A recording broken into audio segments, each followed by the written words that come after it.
Holstein Friesian cows are one of the symbols of dairy farming.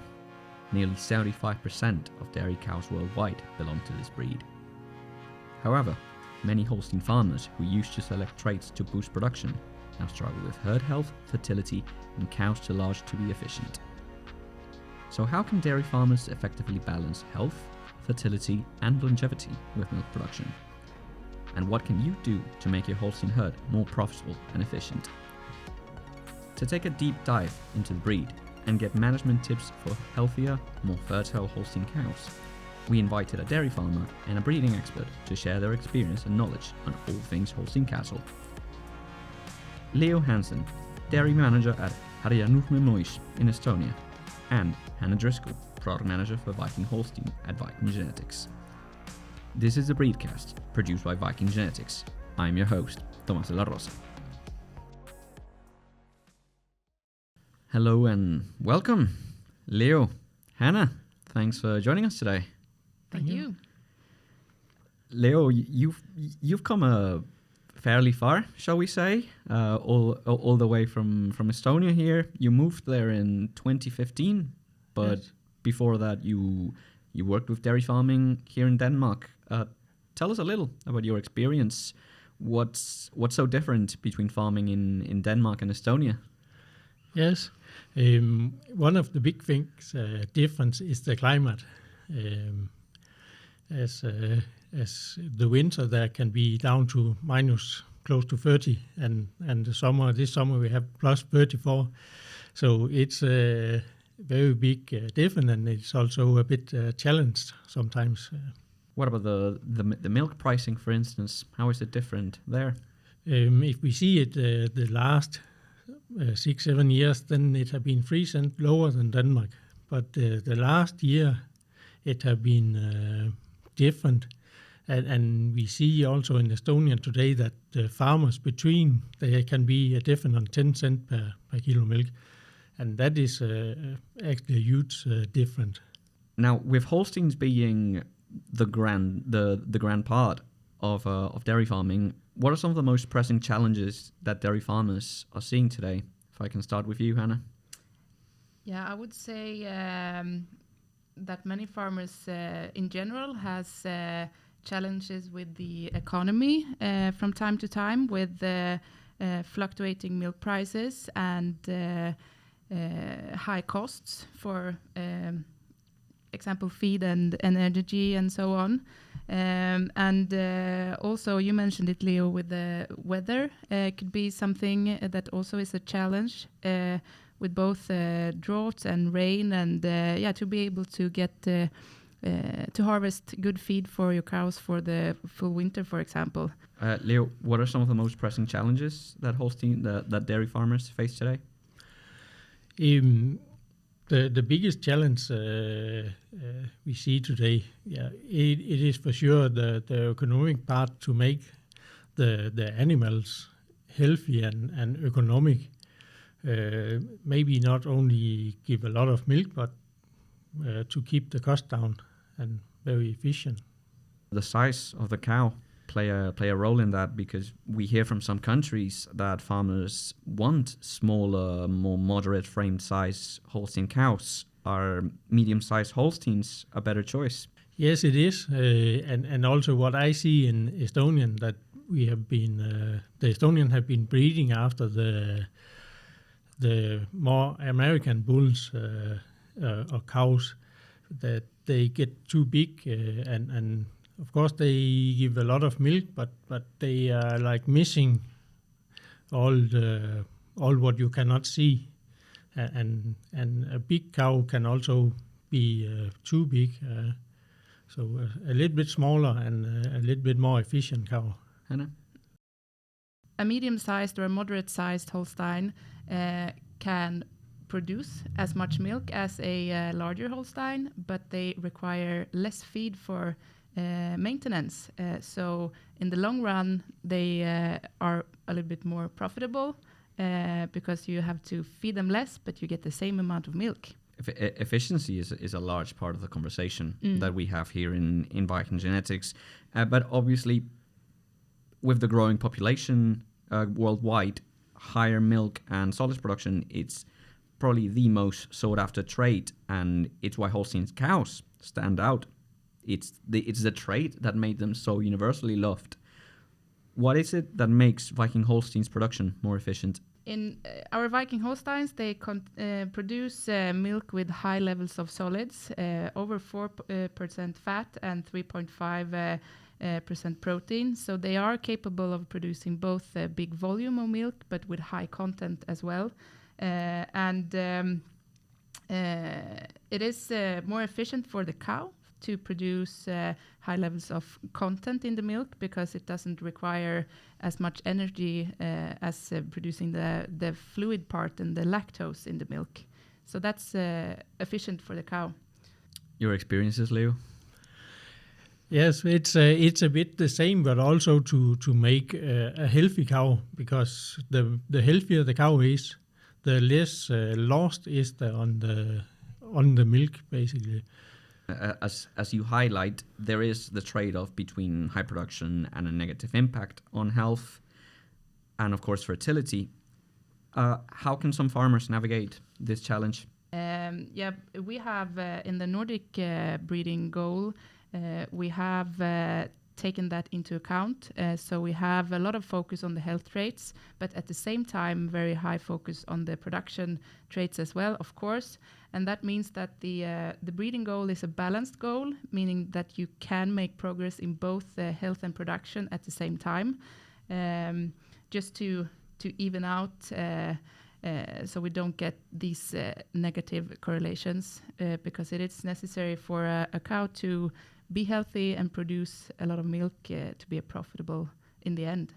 How do diseases like mastitis or lameness impact productivity and profitability? And what does VikingHolstein offer in this regard? Of course, if a cow needs to be treated for mastitis or has problems with fertility, it will decrease the productivity of the cows, because a mastitis will probably make the cow produce less milk after she is treated. And of course, with the profitability, it costs money to treat the cow for mastitis, and you have to discard the milk, and you have some production losses, and probably in some severe cases, perhaps you will even lose the cow if she doesn't recover from her condition. And for the fertility, with more open days, higher number of inseminations per pregnancy, increased calving interval, and cows leaving the herd too early. So that's also affecting the productivity and profitability in a negative way. And what does VikingHolstein offer in this regard? VikingHolstein can really offer a high level of health, because we have been breeding for the health traits for a very long time, for many decades, and we have a high genetic level for the health traits. VikingHolstein can really help to improve your health and the productivity of your herd.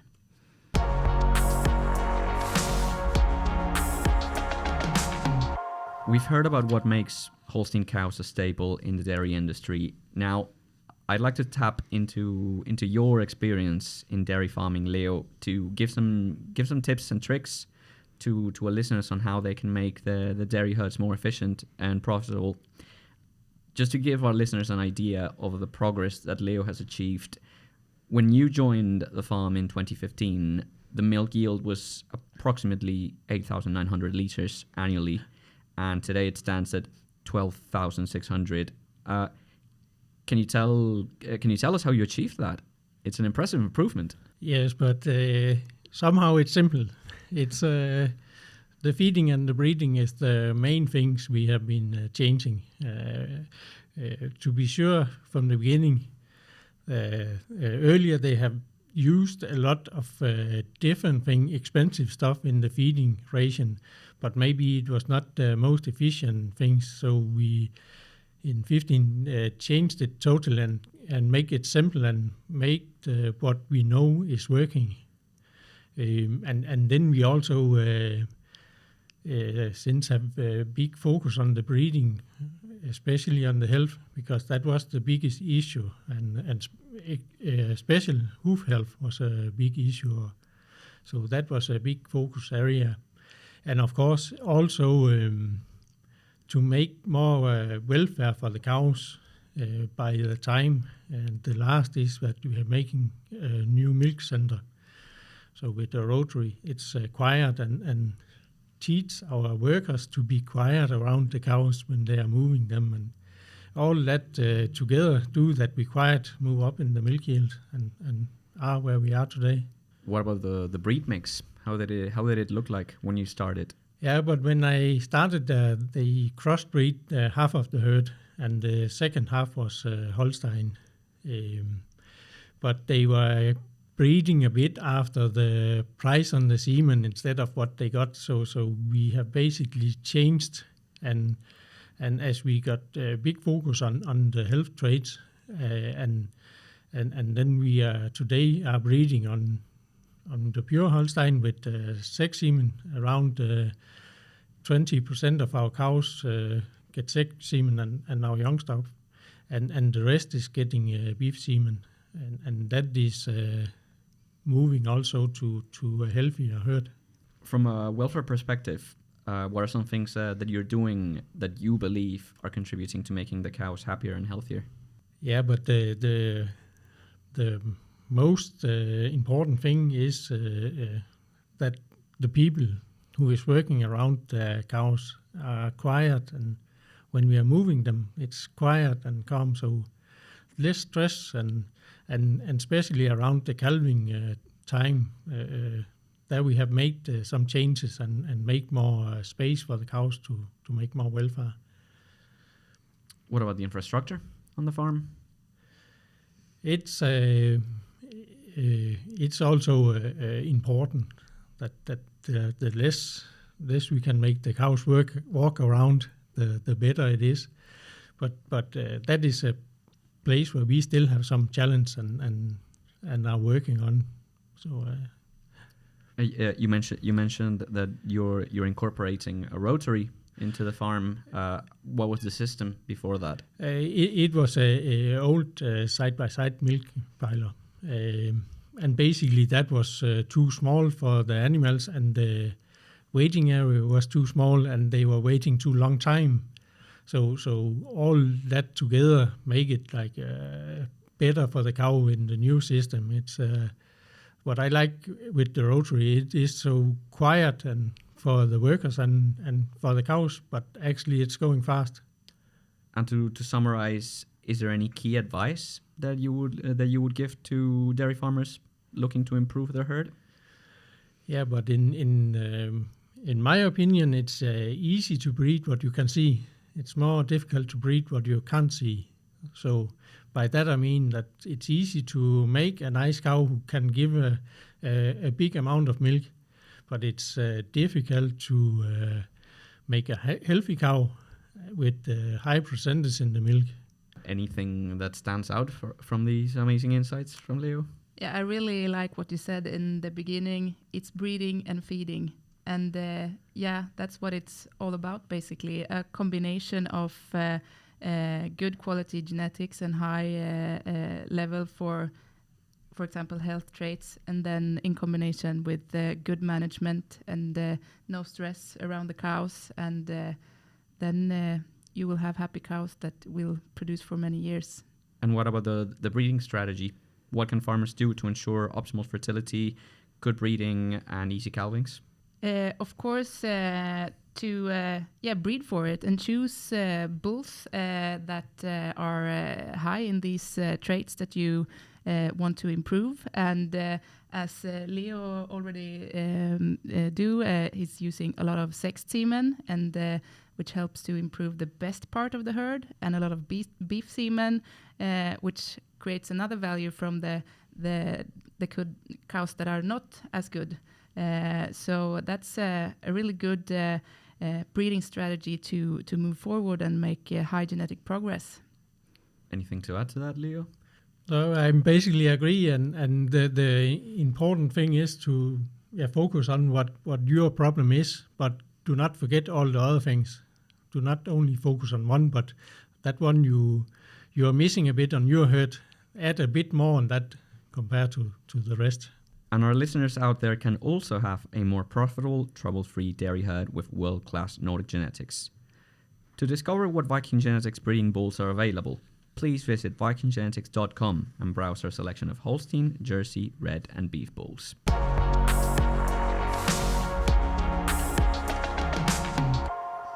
We've discussed what steps and improvements dairy farmers can make to get the most out of their herds. Now, I'd like to take a look at dairy farming tomorrow and the place that Holstein cows have in it. Looking into the future, in which direction do you see Holstein Genetics going? What are some exciting developments that farmers can look forward to? Hanna? In the future, I think that the more climate-related indices like feed efficiency and indices in that category will play a much bigger role because it is of importance for both the economy on the farm and also in the long run the climate for the climate and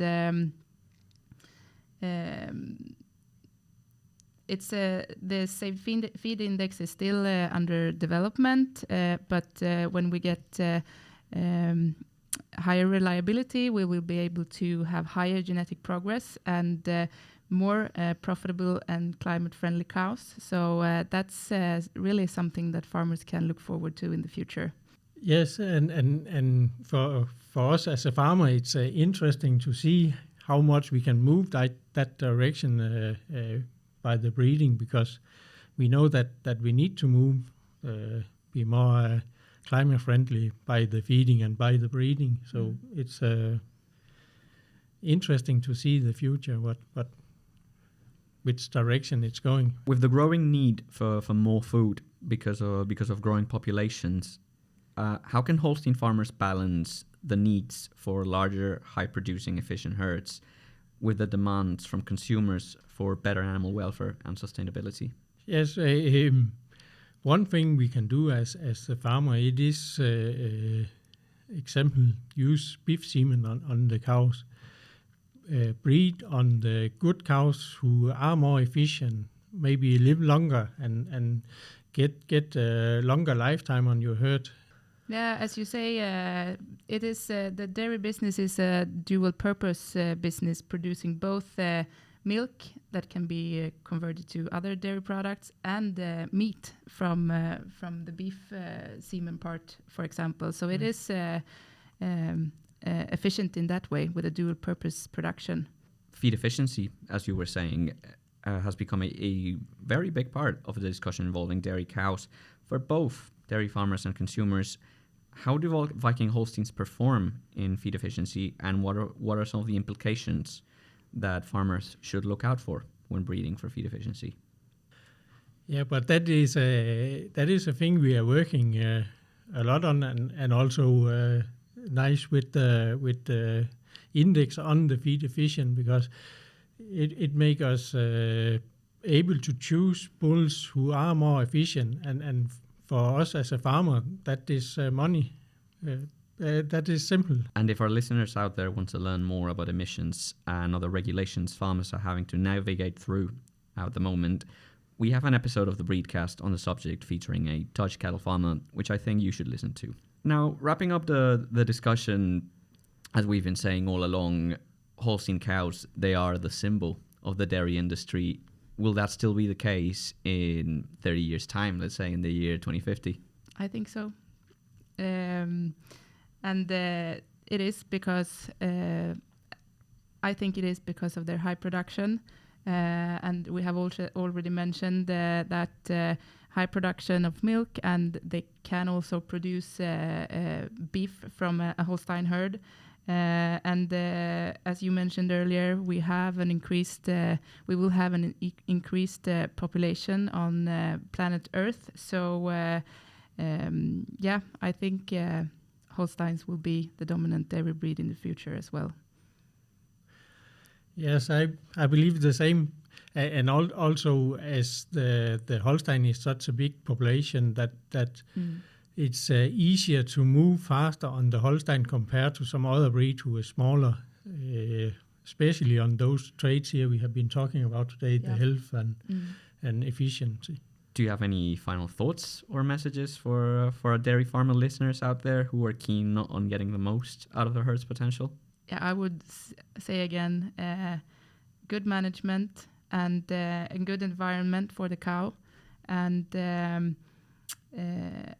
use high quality and high levels of genetics, and healthy cows will be more profitable in the long run. If I should add something, then it should be to focus on what you cannot see also. Not only on the treats you can see, but what you can't see. Because that is basically the most important in the breeding.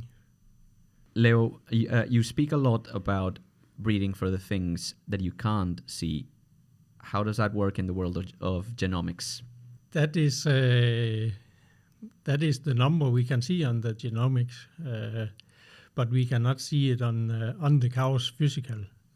It's easy to make a nice cow and cow with a lot of milk, but what is inside, that we need some help to see, and maybe a genomic test on them. Then Genomic testing is wonderful, because then you can have an overview of the genetic level of your heifers and the next generation of cows, and then you know what to breed for and what to improve, and it is a tool to get higher genetic progress in those traits that you cannot see, really.